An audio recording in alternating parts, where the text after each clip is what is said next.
واحد، ردوا معاي وانا اقولها: بالروح بالدم نفديك يا بحرين، بالروح بالدم نفديك يا بحرين. الله كلهم اللي برا.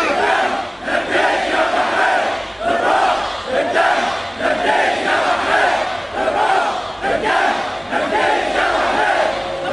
انا ابي اسال سؤال، والسؤال يقول او هي ملاحظه موجهه: أيا من كنت تقول بأننا لسنا منظمين، أيا من كنت تقول بأن ليست فينا القوة، وأيا من كنت تنادي بأن القوات الخارجية مستعدة لاحتضاننا، كيف تفسر بأننا اليوم 350,000 شخص؟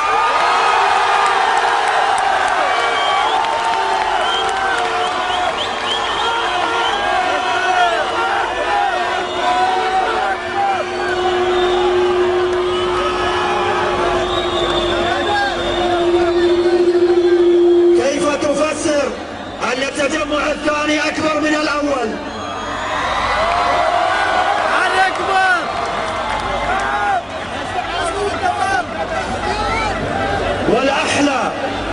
والأحلى من العدد التجمع بالقانون وبالأدب وبالاحترام، وليمت أيضا من يمت.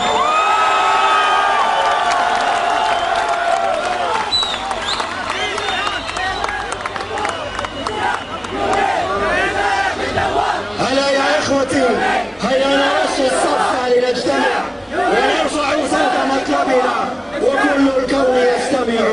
لئن ضاقت ميادين فإن القلب متسع.